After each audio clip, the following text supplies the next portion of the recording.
very excited to be with you today to talk about a subject that we often fear and avoid, can be stigmatizing to some of us. It's about failure. We all have our share of failures, and when we face them, we think they are signs to stop, to quit. And I'm here today to really challenge those assumptions and shift that perspective by sharing a few stories. Because what I found that failures actually have power if you look at them in the right way, by taking lessons that will allow you to move forward. So I just want you to remember this word as we go through this presentation, forward. In this presentation, I'm going to share 3 stories from my personal career. Those stories are about failures in challenges that I face in roads that are less traveled in the school days. But surely, you will face them once you join the workforce. So as they say, buckle up and enjoy the ride. First lesson is about integration help. Okay, it's about integration help. So as you start as an engineer, your projects usually start small as a feature in a product, and then you start to build a product. You will be working alone, then part of a team, and then as you grow, you will be working on big projects that involve multiple teams. And it's often in those projects you will face surely problems as you put pieces together. Every team is working on their own part and they feel they did it perfectly. And sure enough, almost always surprises happen as you put pieces together. And this story that I'm going to share is about that. So, I work in autonomous vehicles, and all the stories that you're going to see is in work I've done in that domain. So this is about a surprise we had in building a LiDAR in a company that I used to work before and it shut down. It's called Argo.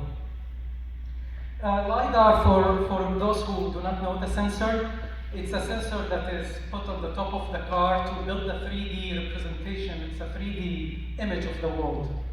It's based on sending light and wait for that light to reflect back, and by measuring the time of travel, it can estimate the distance, and by knowing the distance of object around the car, you can build a 3D representation of the world. So in that project, here is the failure, here is the challenge that I faced. The testing team came to me, and I was responsible of building the algorithms that take the sensor data and actually estimate the distance. So it's actually the module that built the 3D representation of the world. So they came to me thinking like, oh, you have a problem in your algorithm. They told me, yeah, we are testing the LiDAR, and you can see in this picture, actually, this is a testing range in Pittsburgh. It's an impressive one that goes, it might not show here, but it's almost 300 meters deep. And there are objects at a controlled distance, and they told me we were measuring the error, and we found that for objects that are 15 meters away, there is an error of 1 centimeter. And then as you go farther, the error grows to 5 centimeters. And at the distance 150, those objects that are at 150, it's around 10 centimeters. So they told me, like, what's going on? And I told them this, I can't imagine this is happening. I haven't seen this problem in simulation. It's not my problem. And finger pointer started, like, there are other teams, there are electronics team, and there is the sensor team, and people start saying it's not like my problem. Long story short, there are obviously for this complex device multiple teams involved. The problem happened in one of the pieces that we were putting together. My module is the DSP, Digital Signal Processing Module. you see here. It takes the sensor data and try to estimate the distance. The way we estimate the distance, we measure, as I told you, the time of flight. So I just measure time. What I report is time. There was one library, I signed it off. It was meant for just experimentation that takes the output and put it in a packet to transmit it over Ethernet link. And there is a translation from time to distance. So as you all know, if you want to convert time to distance, what do? You multiply by speed. And what's the speed that needs to be used? Speed of light.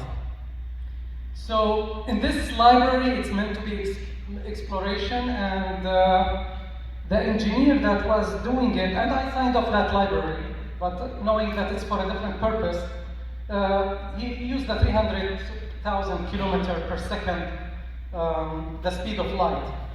And that's all the numbers that we know. Oh, we know 3E8 is the speed of light. This is the approximate speed of light. The actual speed of light is, and you can pick it up from Wikipedia, is the green number that you see here. But we don't have it in our head because this is, in that library they were using the approximate number, and that approximate number introduced a systematic error. So this is the story about integration. This is a library used as a piece in integration. It's after the DSP. It's to put my result in a packet and send it over. And there was a mistake introduced there. Nobody was testing this. And so the lesson learned from this story number one, as you work in projects with multiple teams and you have multiple components, your system is going to be as good as your weakest link. Probably. So check If that the links changes, that I'll you let you have know. in your system. But So I that's have a lot of stuff on my lesson phone number one. anyway. Story number two. It's about communication. So we all exercise the skill of communication. We present our work, we talk to our peers, to our teachers. But this is not the type of communication I'm going to talk to you about. It's actually delivering bad news to management. How can you do that? And this is the challenge that I have. My phone's fine. So a little bit of background story. In LiDARs, in the perfect world, in cameras, any imaging devices, it has pixels. And what we would like to see, and it's not often the case when you are in reality, the pixels are not the same. There are actually some bad pixels. They call it hot dead pixel and leaky pixels. So all of those different type of pixels that they have different behaviors. So you can see here pictures, I pick it up from the internet. The LiDAR can have actually also bad pixels, and it can show actually systematic bad lines in the image. So we have also that. And I was asked from management what was something pretty challenging. Yeah, how many bad pixels can we tolerate to pass the batch?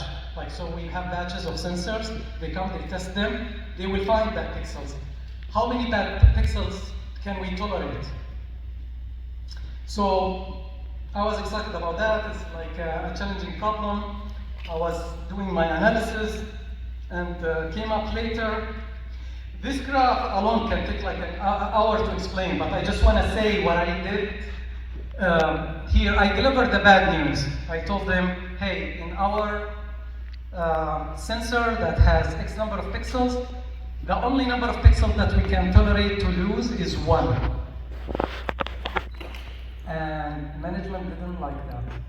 I mean, what you see here is like some plots saying, hey, if you increase the sensitivity, you can tolerate on the y-axis bad pixels, so you can increase the number of bad pixels. But if you care about bright objects, you have different trade-offs. It takes time to explain it, but it's the intersect in the middle here. I said like, okay, the only path forward is 1, like you have 1 pixel. And I thought I did a really good job, like we did some analysis, it's very sophisticated trade-offs, there are a lot of parameters, and I came up with a number. But it was bad news because 1 is really see a very low number. They want to actually have more so they can produce more batches. So one, they did not like it. And I didn't know what I did wrong. So one who I considered a mentor of me back then, I went to the VP of LiDAR in our company and said, management didn't like what I said. And I felt like I did a thorough analysis. And he told me, yeah, you did not provide options. You just told them like a black and white, you draw a black and white image. You told them either you take one or not. But the questions that were in everyone's head, what happens if it is 2? Like, it's really not working? What about 3? So you didn't tell the entire story, give options. So I came later and I did another presentation, also not to explain all the details here, but I showed the options, I showed the trade-off. I plotted all possible ranges and brightness of the object, and I showed the colors as probability of detection, but with different sensitivity, how the performance would degrade. This is a heat map of performance, but it showed clearly to the management how much degradation they will see as they lose more pixels. So this is actually telling the entire story and provide options. Are you good with this? You will see all the trade-offs. So, lesson number 2, provide options. Especially if you're delivering bad news. Don't just deliver the bad news and just stop there. Provide options. And those will carry you forward. Lesson number 3 is about managing resources. And those actually in challenging projects that come with tight deadlines. So managing resources are very critical. So I'm going to share actually one of the really most exciting projects I worked on in this domain of autonomous vehicle. And it's a really challenging problem till now, which is FOD, foreign object debris. How can you find objects that are very small, unexpected in the road, and far away? And the canonical example, the typical example in this is a tire in the road. This tire right there, first it's small, second, just geometrically, I mean, the way we will be able to see it is just by the height, and the height is like maybe at max 30 centimeter, like depending on what tire. So when you are at 150 meter, the LiDAR is gonna see it over 2 pixels, the typical resolution. And that's a problem. Not to mention, it's also a dark object. The reflection from the light is not going to be as strong, and we can miss some pixels there.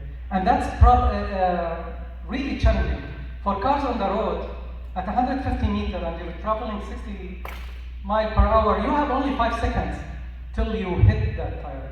5 seconds is not a lot, especially if you're processing. So to have to do the path planning. So we need to have this at a really good resolution. So that was the project. Very challenging one, and they want to show, we found a way to actually build the image really fast with high resolution. But we want to have the proof of concept, and the proof of concept was in 3 months. And I was leading that project. So I was really excited that the algorithm was in this secret sauce here in the box here. But something I needed for this project to be successful, I need to get as much data from the sensor as possible, which is over here. And so I want to push more than usual amount of data. So the challenge I have is in this link between the LiDAR to the network switch. I'm going to push more than 2 gigabit per second over that link. You say 2 gigabit per second, it's nothing. No, this is wirelessly. So nowadays, probably you are in the vicinity of 10, but those even theoretical number, in reality, things are not close to the maximum theory. So 2 gigabit per second, a few years ago, it was really pushing the link to the limit. And I needed that. This is important. If I don't get that, the secret sauce is not gonna work. Talk to the firmware team, say, yeah, we are working on a certain project, but when we're done, we're gonna build you that, and we're gonna do this modification, and all will be good. I said, okay, fine, and what if like that engineer is not available? Say, yeah, we can do this, and we're fine. Once the engineer was available, things blew up on me on schedule. In fact, in a situation like that, the risk can happen anywhere. It can happen in the LiDAR itself as they do the modification. It can be in the link. It can be, which I didn't know about, on the other side. When you change the packet, you need to change the drivers. So, and the driver, like the engineers that are writing the drivers weren't available. And then I found out the link that we have, that maximum theoretical link, 2 gigabit per second is not actually the right one. It was in the 800 megabit per second. So it was much less than what I expected. So a lot of challenges just by trying to do that change. And I have 3 months. We were trying to iterate through how we can navigate through these 3 problems to push the data that I needed so I can do the demo. And at the end, what I found out by luck, that at that time, that LiDAR has actually 2 subsystems, one for the short range and one for the long range. They all share the link. So I decided, just for the purpose of the demo, I'm gonna shut off the short range LiDAR because I wanna show, we're seeing in the only far range, I don't care about the short range. So I shut off the short range, I saved half of the link. I can use it just to get my demo going. And that's what saved the project. But it was the plan Z that I didn't think about. So, the lessons of the story, whenever you are involved in a project, really have a plan B and plan C. Because whoops is not a project management strategy. And it's very important. Every change that you make will carry risks, and maybe multiple risks. So remember that as well, to have plan B and C in your project. So those were really the lessons that I shared with you today. Lesson 1 is about the integration help. So as you put pieces together, integration can be really a maze and you can get lost putting the pieces together. And communication. So whenever you deliver bad news, remember to provide options. And the third lesson, resource management. Duct tape is not going to show up magically. You need to have plan B and plan C. And that's it. Continue learning. And the next time you fail, remember to fail forward. Thank you very much.